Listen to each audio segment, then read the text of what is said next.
여러분, 오늘 이 말씀, 우리가 읽은 말씀은 고린도전서 8장부터 이어져 오는 이 고린도 교회의 아주 큰 고민거리 중에 하나였던 우상에게 바친 제물이 시중에 유통이 되는데, 그것을 먹는 문제에 대해서 우리가 어떻게 해야 됩니까? 이 질문에 대해서 바울이 8장부터 오늘 읽은 10장 그리고 11장 1절까지 같은 그 내용을 다루면서 대답을 하고 있습니다.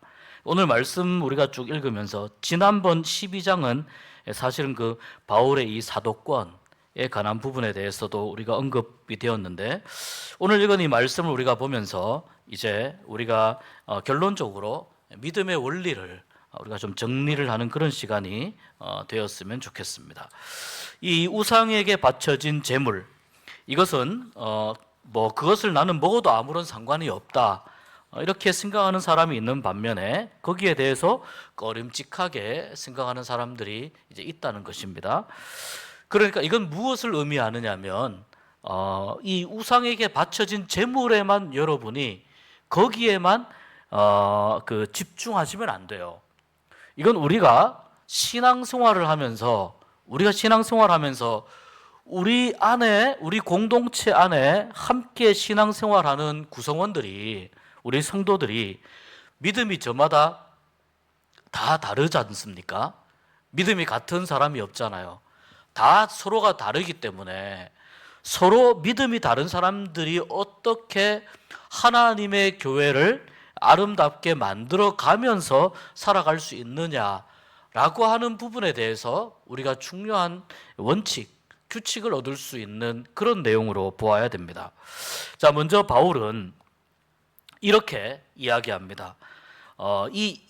먼저 이 고린도 교회 안에 있는 이 이야기인데 이스라엘 백성들로 이 범위를 확장시킵니다. 내용은 이렇습니다. 우리가 여기 보면 10장 1절에 보면은 형제들아 나는 너희가 알지 못하기를 원하지 아니하노니, 좀 복잡합니다만 이런 거죠. 나는 너희가 좀 잘 알았으면 좋겠다, 잘 알기를 원하는데 우리 조상들이 구름 아래에 있고 바다 가운데로 지나고, 이스라엘 백성들의 어떤 상황을 지금 그 연상시키느냐면 출애굽기의 그 상황을 지금 연상시킵니다. 자, 왜 이스라엘 백성들의 이 출애굽의 상황을 가지고 올까요? 이 이스라엘 백성들의 출애굽은 하나님이 주도적으로 이스라엘 백성들에게 베푸신 역사하신 역사적인 사건입니다. 이것은 하나님께서 이 이스라엘 백성들을 하나님의 주권으로 그들을 선택하신 거예요.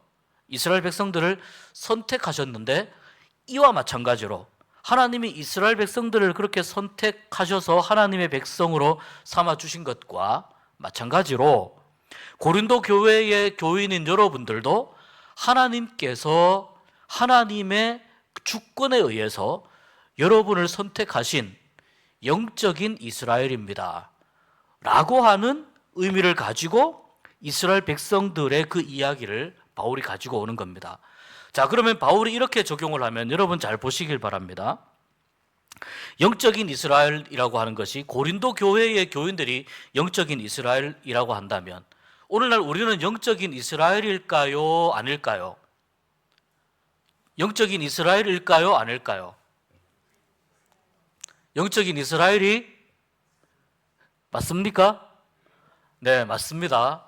확신들이 많이 없으세요? 영적인 이스라엘입니다. 우리가 하나님의 주권에 의해서 하나님이 우리를 선택하셨고 우리가 하나님의 백성이 된 것입니다. 우리가 영적인 이스라엘입니다. 그렇다면 바울이 여기에서 이야기하는 이 말씀이 고린도 교회의 교인들에게 들으라고, 좀 너희가 알지 못하기를 원하지 아니하노니, 좀 잘 알았으면 좋겠다, 이 뜻이니까 바울이 만약에 우리 덕신제일교회에 편지한다면 이 말씀은 우리 교회에도 적용할 수 있는 말씀입니까? 없는 말씀입니까? 적용할 수 있죠. 적용할 수 있는 말씀입니다. 그렇게 받아들이라는 뜻입니다. 이 바울의 의도가 그렇습니다. 자, 한번 보실까요? 모세에게 속하여 모세에게 속하여 다 구름과 바다에서 세례를 받고, 구름과 바다에서 세례를 받고. 모세에게 속하였다는 말은 모세가 이들을 이제 인도하였다는 말이죠. 이끌었다는 말이죠. 그리고 여러분 이제 예수 그리스도를 중심으로 구약 신구약의 사건과 인물들을 보면 구약의 여러 인물들이 예수님을 의미하는, 예수님을 상징하는 그런 인물들이 많이 있는데 그 중에 한 사람이 모세입니다. 그러니까 모세에게 속하였다 이 말은 이들도 우리 주님께 속한 사람들이다라고 볼 수 있는 것입니다. 영적으로 그렇게 볼 수 있습니다. 구름과 바다에서 세례를 받고, 자, 이 구름과 바다라는 말은 그 어떤 사건이 떠오릅니까, 여러분? 바다라고 하면은 우리가 떠오르는 사건이, 출애굽에서 바다라고 하면 홍해 사건이 떠오르죠. 홍해를 건넌 사건이 떠오르잖아요. 홍해가 갈라졌습니다. 갈라졌는데 그 홍해가 갈라진 그 맨 땅으로 이스라엘 백성들이 거기를 걸어가는데 참 재미있습니다, 여러분. 이스라엘 백성들이 걸어가고 있는 그쪽에는 밝은 빛으로 하나님이 인도를 하십니다. 이스라엘 백성들이 가는 방향 쪽으로는. 그 다음에 이스라엘 백성들 뒤쪽으로는 하나님께서 어두운 구름과 연기로 이스라엘 백성들 뒤쪽으로는 구름과 연기를 거기에 배치합니다. 왜 그러느냐? 그 뒤를 지금 이집트의 바로가 군사를 거느리고 따라오기 때문에 그렇습니다. 추격해 오고 있으니까 이집트 파라오의 이 추격을 방해하기 위해서, 막기 위해서 하나님께서 의도적으로 이스라엘 백성들의 후미에 구름과 연기를 배치하시는 거예요. 그러나 이스라엘 백성들이 걸어가는 그 앞쪽으로는 환하게 대낮처럼 밝게 비추신 겁니다. 여기서 말하는 구름과 바다라고 하는 말은 바로 그 말을 의미하는 겁니다. 홍해 가운데에서 그렇게 구름과 바다 가운데에서 우리가 지나고 거기에서 세례를 받았다 이렇게 이야기하는데, 여기에서 세례를 받았다 이 말은 이 홍해 사건이 이스라엘 백성들에게 어떤 사건이었냐면, 홍해를 건너는 사건이 하나님의 전능하심과 능력을 너무 생생하게 경험하는 사건이었다는 것입니다. 하나님의 엄청난 능력을, 이 자연을 하나님 마음대로 주무를 수 있는 상상을 초월하는 하나님의 전능하심과 능력을 눈에서 생생하게 경험하는 그런 사건이었다는 겁니다. 그런데 그 홍해를 건너는 동안에 이스라엘 백성들이 다치지 않았어요. 그들이 공격을 받지 않았어요. 이 능력 많으시고 전능하신 하나님이 우리를 보호해 주시는구나, 우리를 보호해 주시는구나, 이것을 철저하게 경험한 사건이 이 홍해 사건입니다. 그리고 우리를 왜 보호해 주시는가? 하나님이 우리를 선택하셨기 때문에 보호해 주시는구나 라는 것을 홍해 사건을 통해서 이스라엘 백성들이 깨닫습니다. 그러니까 이 홍해 사건은 전능하신 하나님의 능력과 그 하나님이 우리를 너무나도 사랑하셔서 우리를 선택하시고 어떠한 공격과 위협으로부터 우리를 구원해 내시는 분이라고 하는 것에 대한 확신을 가지게 되는 사건이 되는 것입니다. 모세가 한 말이 있습니다. 너희는 가만히 서서 너희 하나님이 너희를 위하여 싸우시는 것을 보라, 이렇게 모세가 이야기를 합니다. 홍해를 건너기 전에 홍해 앞에서 이스라엘 백성들이 우왕좌왕하고 있을 때 그렇게 이야기합니다. 그러니 그 말은 이스라엘 백성들이 홍해에서 한 일이 아무것도 없다는 뜻이에요. 홍해에서 할 수 있는 일도 아무것도 없었고 홍해에서 한 일도 아무것도 없었습니다. 단지 하나님께서 그 모든 일을 진행하시고 완전히 하나님께서 이스라엘 백성들을 이렇게 품 안에 안아서 홍해 반대편으로 안고 건너가신 것 같은 그런 느낌을 받은 거예요. 아, 정말 우리가 하나님께 선택된 민족이구나. 이것을 이제 이스라엘 백성들이 더 강하게 깨닫습니다. 하나님에 대한 그 믿음이 더 강해집니다. 그런 의미에서 하나님께 선택되었다는 의미에서 오늘 바울이 사용한 단어가 세례를 받고라는 단어예요. 세례는 그런 거잖아요. 내가 하나님의 백성이 되었습니다. 이것을 모든 교회 앞에서 공표하는 것이잖아요. 많은 증인들 앞에서, 하나님 앞에서 공식적인 예식을 통해서 공표하는 것이잖아요. 그래서 마치 세례를 받는 것처럼, 또 실제로 이스라엘 백성들이 홍해를 건넌 이 사건을, 물 가운데를 건넜기 때문에 이 사건을 하나의 세례를 받았다 이렇게 표현을 하기도 합니다. 오늘 이 말씀이 바로 그 말씀입니다. 그런 내용입니다. 하나님께서 이스라엘 백성들을 선택하셨고 보호하셨고 이들을 끝까지 지키시고 인도하신다.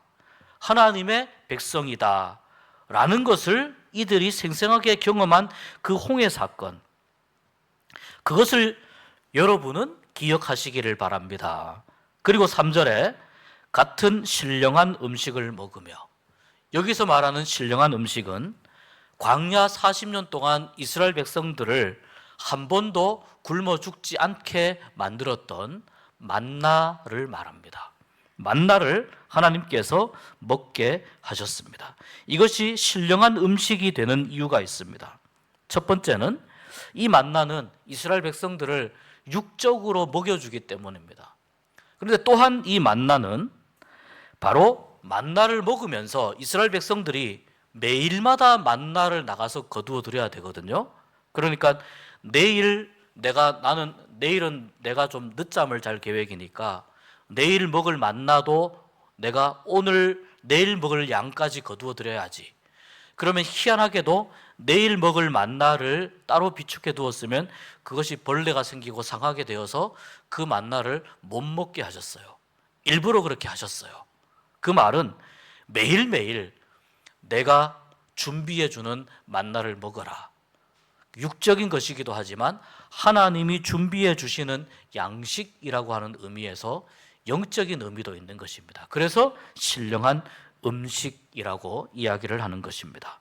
홍해 사건 2절에 언급합니다. 3절에 만나 경험합니다. 4절에 신령한 음료를 이야기하는데, 이것은 물이 귀한 반석에서, 그 반석 가운데에서 물이 흘러나오게 만드신 또 하나님의 그 은혜를 의미하는 것이죠.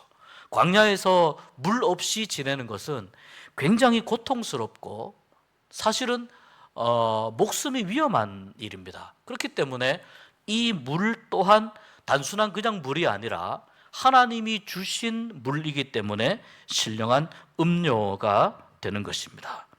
그런데 이 신령한 음료가 신령한 반석에서, 물이 나오는 반석이니까 그 반석에서 나왔는데 왜 바울은 이 반석을 그리스도라고 이야기하느냐? 그것은 바로 주님이 생수의 근원이 되시기 때문이에요. 이것은 신약과 구약에서 공통적으로 나오는 개념입니다. 주님이 생수의 근원이 되시기 때문에 이 반석을 바울이 그리스도라고 이야기하는 것입니다. 요한복음 4장에 예수님께서 사마리아 여인을 만나시죠. 예배에 대해서 뭐 이런저런 한참 이야기하다가 내가 주는 물은 영원히 목마르지 않을 것이다 라고 예수님이 말씀하시죠. 왜 그럴까요? 예수님이 생수의 근원이 되시기 때문입니다. 바꾸어 말하자면 생명의 근원이 되시기 때문입니다. 그래서 예수님을 지금 구약에 나오는 이 반석으로, 그리스도로 비유하는 것입니다.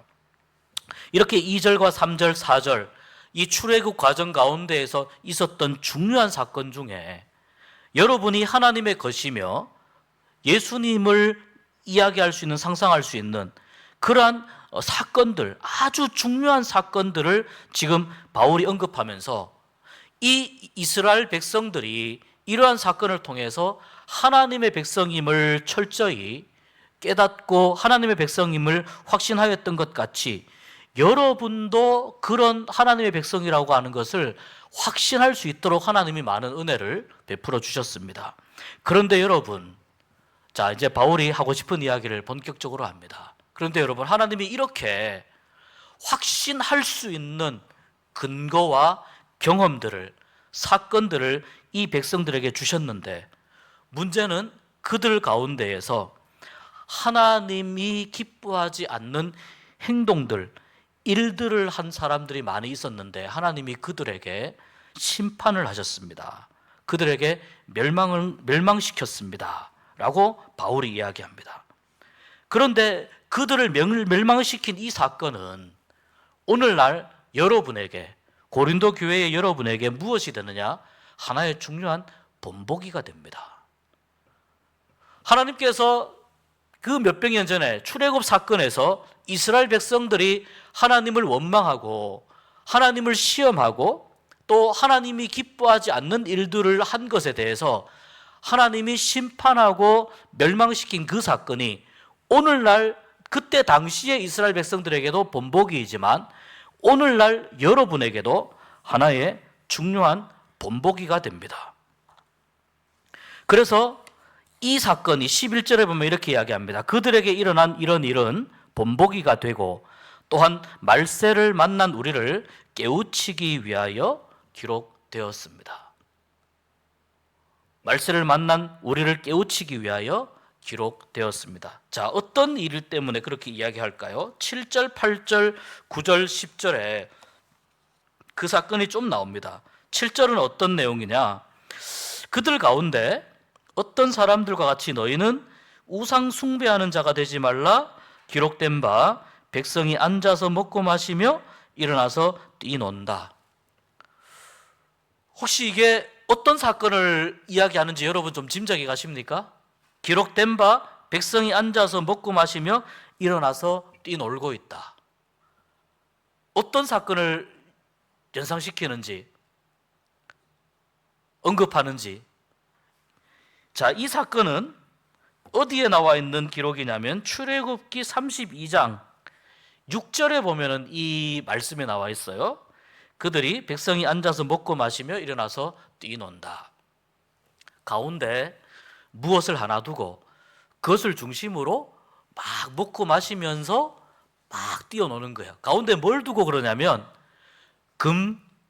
송아지, 가운데 송아지를 두고 그러는 거예요. 출애굽기 32장 1절부터 6절을 읽어보시면 모세가 지금 십계명을 받으러 호렙산에 올라가 있습니다. 올라가 있는 그 상황 속에서 너무 오랫동안 내려오지 않으니까 이스라엘 백성들이 모세가 죽었나 보다라고 생각을 합니다. 너무 오랫동안 안 내려오니까. 그래서 이스라엘 백성들이 아론에게 이런저런 요구를 하는데 그 중에 하나가 뭐냐? 자, 이 모세가 40일 동안 이 호렙산에 있었거든요. 그러니까 너무 긴 시간 동안 호렙산에 혼자 있으니까 모세가 어떻게 하다가 아마 그 산이 험하고 이러니 그 산에서 뭐 실종이 되었거나 이렇게 생각을 하면서 아론에게 뭐라고 하느냐면은 우리를 애굽에서 인도한 신을 당신에게 좀 보여달라 이렇게 이야기를 해요.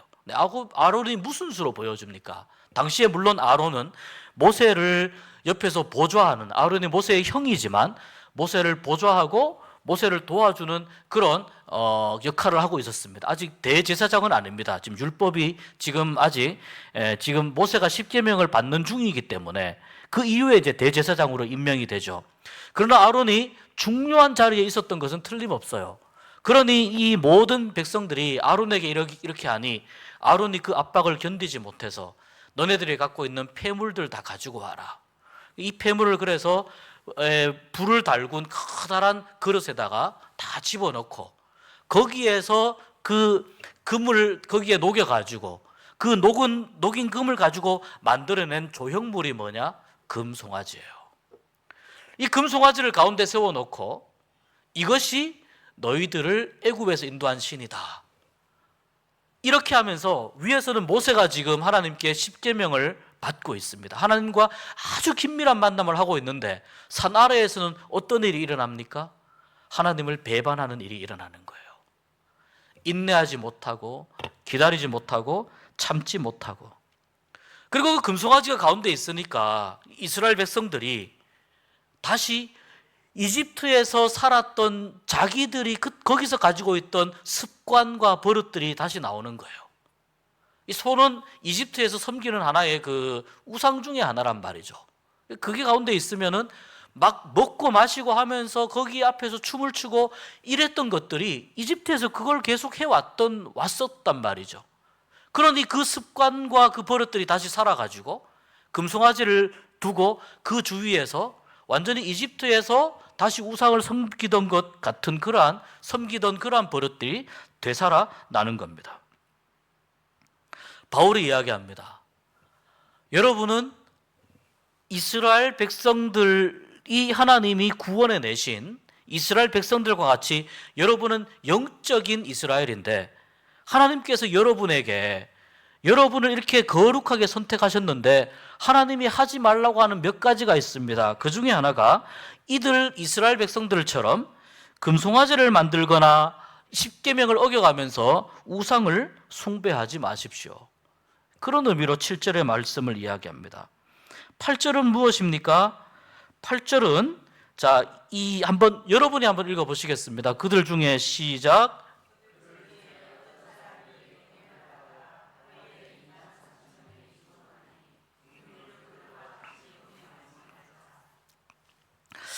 이 8절의 말씀은 뭐냐면은 이스라엘 백성들이 모압 여인들과 그 음행을 하는 사건이 있었어요. 모압 여인들이 아주 아름다운 여인들이었던 것 같습니다. 음행을 굉장히 심하게 합니다. 모압 여인들 데리고 와서 자기 장막으로 데리고 들어가고, 그렇게 막 굉장히 심한 그런 이제 음행을 했습니다. 하나님께서 이것을 보시고 이렇게 음행을 하는 것을 하나님이 결코 기뻐하지 않으셨습니다. 고린도 교회의 음행도 마찬가지고 이스라엘 백성들도 음행도 마찬가지입니다. 그래서 그 음행하는 모습을 보고 그 아론의 손자입니까? 비느하스가 커다란 창을 가지고 가서 그 많은 사람들이 이제 음행을 하고 있죠. 그 중에 자기가 아는 사람도 모압 여인을 데리고 와서 자기 장막으로 데리고 가는 거예요. 그래서 그 음행하는 그 현장에서 이 비느하스가 창을 가지고 찔러버립니다. 좀 이렇게 조금 잔인합니다만, 그렇게 해서 그 음행하는 그 현장에서 그 남자와 여자가 그 자리에서 즉사합니다. 그리고 하나님이 이 이스라엘 백성들에게 이제 벌을 내리셔서 약 2만 3천 명이나 되는 사람들이 죽게 됩니다. 특별히 이 음행 사건 때문에 특별히 아주 큰 피해를 입었던 지파가 있습니다. 주로 그 지파가 많이 이렇게 음행을 했었습니다. 그러니까 바울이 이야기합니다. 우리는 그들과 같이 음행하지 말자. 고린도 교회의 가장 큰 골칫거리 중에 하나가 뭐였다고요? 음행이었잖아요. 가장 먼저 질문한대요. 9절은 뭐냐면은 어떤 사람들이 주를 시험하다가 뱀에게 멸망당하였다. 뱀 하면 여러분 생각나는 게 있죠. 불뱀 사건이 있습니다. 우리가 가는 길이 지금 너무 고달픕니다. 그래서 백성들이 원망을 합니다. 민수기 21장에 하나님이 불뱀을 보내셔서 그 광야의 사막의 독사죠. 뱀에게 물린 사람들이 독 때문에 다 죽어가는데 하나님이 백성들이 모세에게 살려달라고 하니 모세가 하나님께 기도합니다. 그때 하나님이 모세에게 놋뱀을 만들어서 장대 위에 달아라. 그리고 뱀에 물린 자마다 이 놋뱀을 쳐다보면 살 것이다 라고 말씀하셨습니다. 그 사건을 이야기하는 겁니다. 그러니까 여기 보십시오. 우리는 그들과 같이 시험하지 말자. 왜? 우리는 하나님의 거룩한 백성이니까. 그러니까 조금씩 이스라엘 백성들의 그 잘못된 모습들을 이 바울이 사례로 들면서 여러분도 영적인 이스라엘이니까 이러한 실수를 반복하지 마십시다. 굉장히 치명적인 그런 그 커다란 피해를 입을 것입니다. 10절은 뭐냐면요, 어떤 사람들이 원망하다가 멸망시키는 자에게 멸망하였나니. 이건 몇 가지 사건을 우리가 연상시키는데 그 중에 하나가 뭐냐면 고라 자손의 그 반역을 의미합니다. 여러분, 고라 자손도요 레위인이었어요. 고라도 레위인이었다고요. 그런데 레위인이었는데 고라 자손이 모세에게 반역합니다. 우리도 레위인이다. 근데 왜 하나님은 모세에게만 말씀하시고 모세에게만 이야기하시느냐? 그런데 하나님이 그 반역을 기뻐하지 않으셨습니다. 그리고 이 고라자선을 비롯해서 이 하나님께 반역한 이 모세를 반역한 이들이 결국 멸망당하게 됩니다. 바울이 이야기합니다. 너희는 그들과 같이 원망하지 말라. 자, 이 10장의 1절부터 이렇게 13절까지 이 말씀을 쭉 이렇게 기록하는 이유가 무엇입니까? 여러분이 영적인 이스라엘이라는 것을 철저하게 기억하라는 겁니다. 왜 하나님이 이러한 내용들을 성경에 기록해 놓으셨느냐? 그 이유가 11절 아까 읽었잖아요. 본보기로 삼게 하기 위해서. 그리고 오늘날 우리는 우리가 이제 말세를 기다리지만 우리에게는 깨달음, 깨우침을 주시기 위해서라는 거예요. 이런 일들을 하면 이 일들로 인해서 생겨나는 그 하나님의 그 심판이, 처벌이 얼마나 강력하고 얼마나 잔인한 것인지 여러분이 직접 해서 경험할 필요가 없습니다. 이스라엘 백성들을 통해서 알 수 있습니다. 고린도 교회요, 여러분은 이러한 하나님을 시험하고 하나님이 싫어하시는 일을 할 만한 그러한 가능성이 굉장히 큰 사람들입니다. 큰 환경 속에 놓여 있습니다. 그러니 여러분은 하나님을 시험하지 마시기 바랍니다.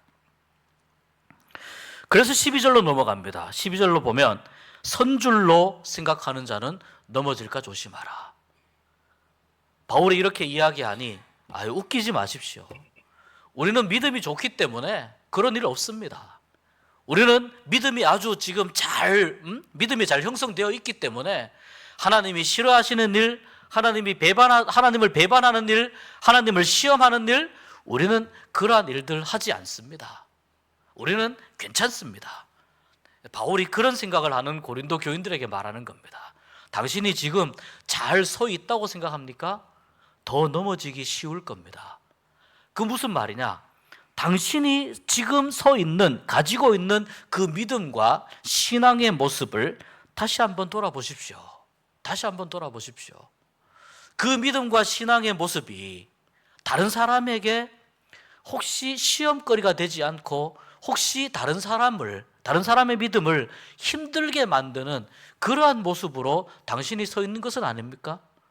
당신 스스로는 믿음이 좋다고 생각하지만, 나는 좋은 믿음을 가지고 있다고 생각하지만, 당신의 그 믿음 때문에 다른 교인들이 힘들어하거나 어려워하거나 잘못된 믿음에 대한 기준을 가지게 되거나 그렇게 하는 것은 아닌가? 다시 한번 돌아보기를 바랍니다. 이게 지금 바울이 선줄로 생각하는 자는 넘어질까 조심하라, 이렇게 이야기하는 거예요.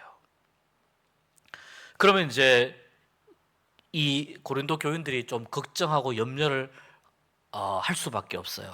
왜냐하면 너무 지금 바울이 언급한 이 하나님을 시험한 사건들이 너무 큰 사건이잖아요. 너무 큰 사건이고, 그렇다면 우리의 모든 믿음이 다른 사람을 시험하고 다른 사람을 넘어뜨리고, 이 시험과 그럼 이 환난을 도대체 어떻게 견딜 수 있겠느냐, 이러한 이제 염려와 걱정을 이 고린도 교인들이 할 수밖에 없어요.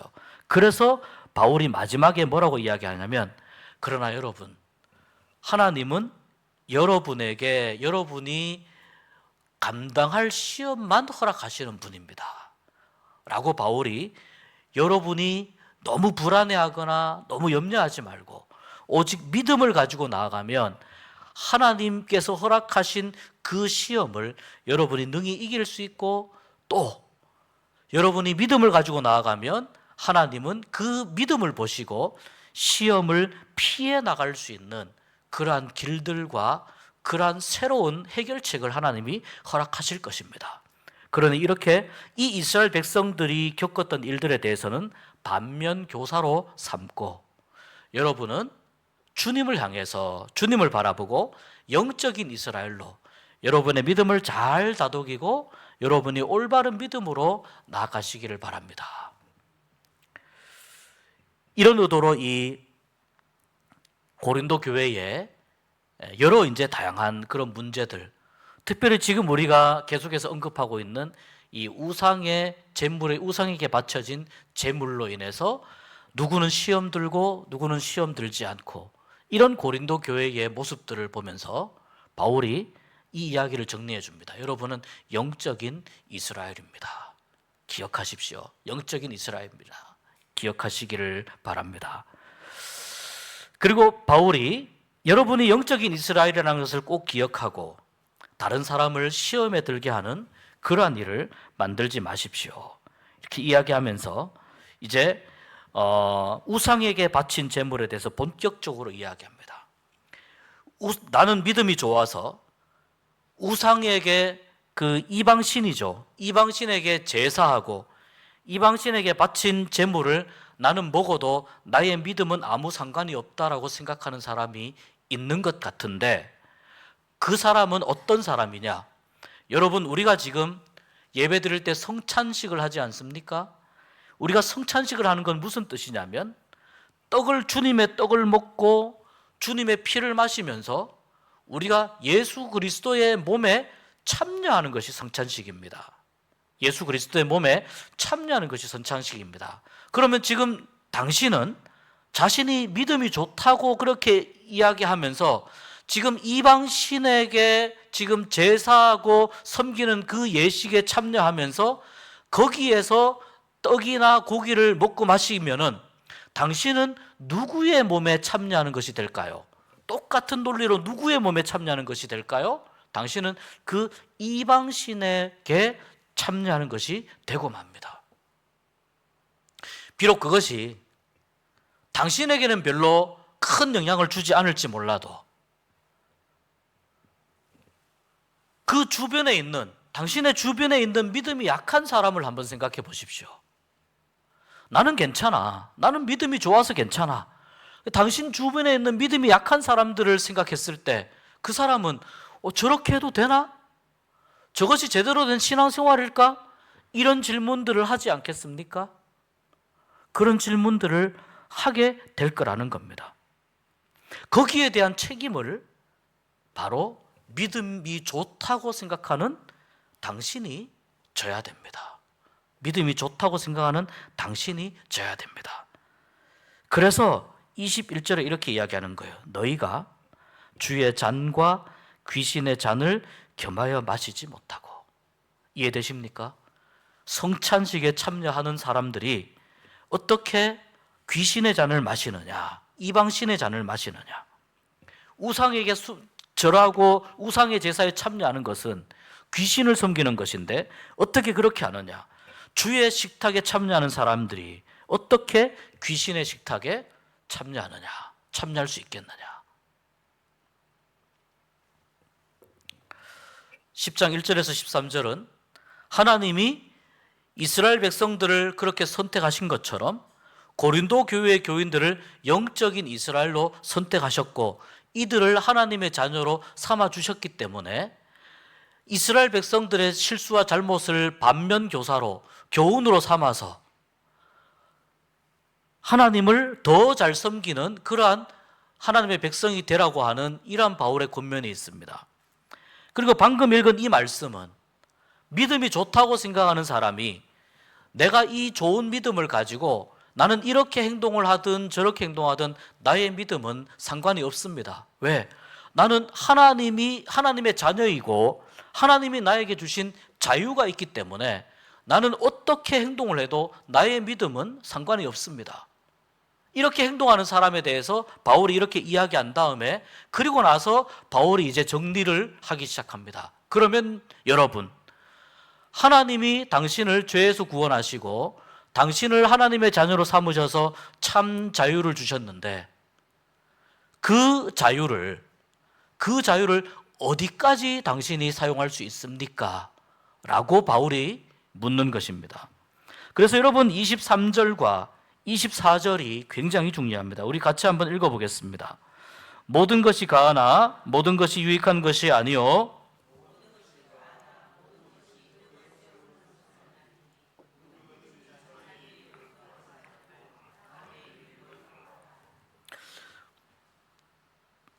하나님께서 주신 그 자유로 모든 것을 다 할 수 있습니다. 그렇게 한다 하더라도 당신의 믿음이 나빠지지 않습니다. 훼손되지 않습니다.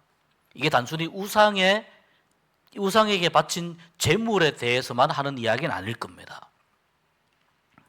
근데 여기 보시면은 모든 것이 가능하지만 다 유익한 것은 아닙니다. 자, 그렇기 때문에 자유를 사용할 때 어떻게 사용할 것인지에 대한 기준이 마련됩니다.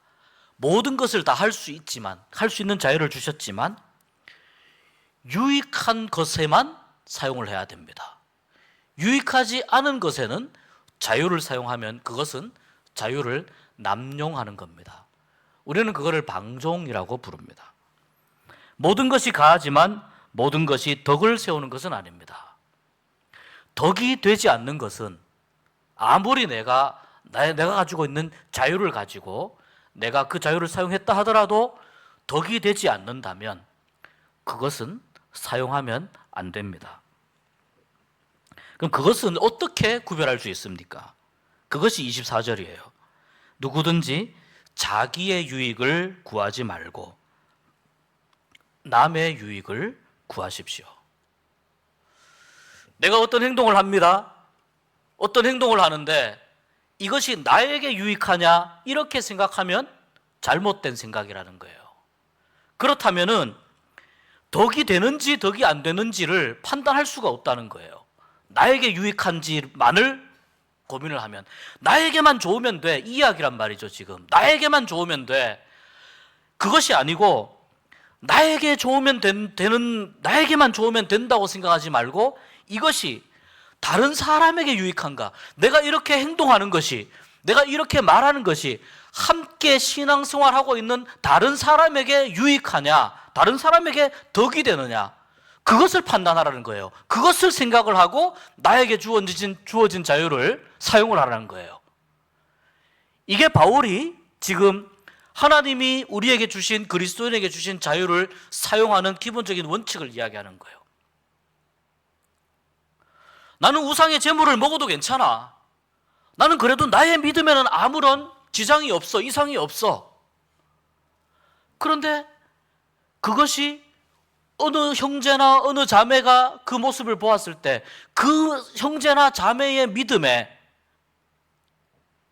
나쁜 영향을 끼친다면, 유익이 되지 않는다면 잘못 사용한 것이라는 겁니다. 제가 말씀드렸잖아요. 혹시 우리 그럴 수 있습니다. 음주 문제에 대해서 나는 괜찮아, 나는 자유로워 이렇게 생각할 수 있어요.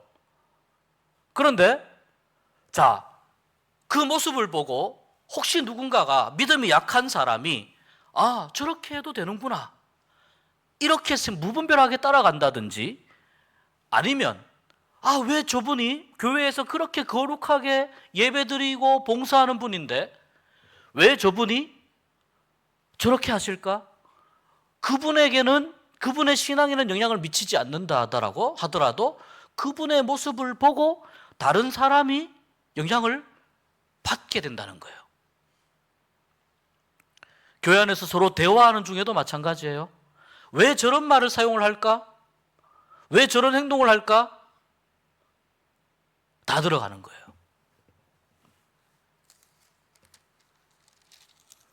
바울이 계속 고기에 대해서 이야기하는데요. 자, 그래서 시장에서 파는 고기는 출처를 묻지 말고 그냥 먹으래요. 출처를 안 묻고 모르고 먹으면 괜찮으니까 모르고 먹으래요. 그런데 만약에, 자, 여기 보면 27절에 보면 불신자 중에 누가 너희에게 청했는데, 너희 앞에 불신자가 만약에 음식을 차려놓고 대접을 하잖아요. 그렇다면은 자, 이거는 어디 제우스에게 바친 겁니까? 이건 포세이돈에게 바친 겁니까? 아르테미스에게 바친 겁니까? 묻지 말고 먹으래요. 그것이 믿음에 유익하다요. 그런데 만약에 이것은 어디에게 바친 제물이다, 이 출처를 이야기해서 아, 이건 우상에게 바친 제물이 명확하다라고 한다면 그것은 그 이야기를 한 그 사람을 위해서 여러분이 안 먹는 것이 좋다라고 이야기합니다. 내 믿음은 상관없는데 그 출처를 밝힌 그 사람은 지금 안 믿는 사람이잖아요. 안 믿는 사람이 출처를 밝혔는데 그 사람의 입장에서 보았을 때는 이것이 그 사람에게 덕이 되지 않기 때문이라는 겁니다. 29절에 그래서 이렇게 이야기해요. 내가 말한 양심은 너희의 것이 아니요 남의 것이니. 다른 사람의 양심을 배려하는 신앙, 다른 사람의 양심을 배려하는 신앙. 다른 사람의 양심 때문에 나의 자유가 판단을 받게 된다는 겁니다. 나의 자유가 판단을 받는다는 말은 나의 믿음이 판단을 받게 된다는 겁니다. 여러분, 우리는 교회 안과 교회 밖에서 다양한 사람들을 만나면서 우리는 살아갑니다. 말씀드린 대로 저마다 믿음이 다릅니다. 믿음의 분량이 다 다릅니다. 나하고 믿음이 똑같겠지, 나하고 기준이 똑같겠지라고 생각을 하고 대하고 만나시면은 서로에게 100% 상처를 주고받게 됩니다. 나하고 다른 믿음의 기준을 가진 그런 사람들이 우리가 함께 생활을 하고 있어요. 물론 우리가 기본적으로 신앙의 상식 안에서의 다양성을 이야기하는 거예요. 완전히 상식을 벗어난 건 다양성이라고 말하는 게 아니죠. 신앙의 상식 안에서의 다양성을 이야기하는 거예요. 이 안에서 하나님이 이 불러주신 영적인 이스라엘로서 우리가 함께 공동체를 이루면서 생활하기 위한 기본적인 원칙은 하나님이 우리에게 양심과 자유를 주셨는데 내 양심에는 거리끼지 않아서 내가 그 자유를 사용하더라도 다른 사람의 양심에 혹시 어떤 안 좋은 영향을 준다면은 그것은 자제하는 것이 좋다. 공동체 안에서. 다른 사람의 믿음에 좋지 않은 영향을 준다면은 그것은 자제하는 것이 좋다는 겁니다. 그것이 우리를 영적인 이스라엘로 불러주신 하나님이 우리에게 주신 자유를 사용하는 기본적인 원리입니다. 그래서 결론적으로 우리 31절부터 우리 11장 1절까지 같이 한번 읽어보겠습니다. 결론입니다. 그런즉 너희가 먹든지 마시든지 무엇을 하든지 다 하나님의 영광을 위하여 하라. 유대인에게나 헬라인에게나 하나님의 교회에나 거치는 자가 되지 말고 나와 같이 모든 일에 모든 사람을 기쁘게 하여 자신의 유익을 구하지 아니하고 많은 사람의 유익을 구하여 그들로 구원을 받게 하라. 내가 그리스도를 본받는 자가 된 것 같이 너희는 나를 본받는 자가 되라. 바울이 지금 자기가 가지고 있는 이 방법과 원칙을 잘 배워서 이 방법과 원칙을 여러분의 교회에도 적용하라. 그렇게 이야기를 합니다. 나의 유익을 구하지 말고 많은 사람의 유익을 구하여 그들로 구원을 받게 하라. 자칫 잘못하면 나의 이 행동과 말과 행동이 자칫 잘못하면 다른 사람의 구원을 가로막는 일이 생길 수 있기 때문에 거기에 대해서 늘 우리가 경각심을 가지고 깨어 있어서 경각심을 가지고 우리가 말하고 행동하고 신앙생활을 하라는 것이고요. 이것이 정말 옳은 것이냐 그런 것이냐 여러분 이 질문하면서 하시길 바랍니다. 첫 번째, 하나님께 영광이 되느냐? 두 번째, 다른 사람들에게 유익이 되느냐? 나의 말과 행동이, 나의 신앙생활이 하나님께 영광이 되는 것이냐? 다른 사람에게 유익이 되느냐? 나의 고집 때문이냐? 나의 기준 때문이냐? 나에게 유익한 것이냐? 잘못된 것이죠. 하나님께 영광이 되느냐? 다른 사람에게 유익한 것이냐? 기독교 신앙은 그래서 본질적으로 이타적인 것입니다. 다른 사람을 자꾸 생각을 해야 됩니다. 다른 사람을 자꾸 생각해야 내 신앙이 건강해집니다. 나만 생각하면 할수록 내 신앙은 점점 병들어가고 썩어가게 됩니다. 다른 사람을 생각하고 믿음이 약한 사람도 생각하고 믿음이 강한 사람도 생각하고 그렇게 공동체 안에서 함께 살아가고 공동체 안에서 함께 생활해야 건강한 신앙을 가지게 되고 그리고 그것이 바로 교회를 건강하게 만들어가는 것입니다.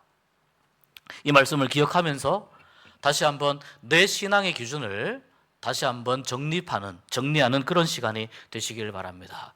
우리 한 1, 2분 정도 같이 기도하기를 원하는데요.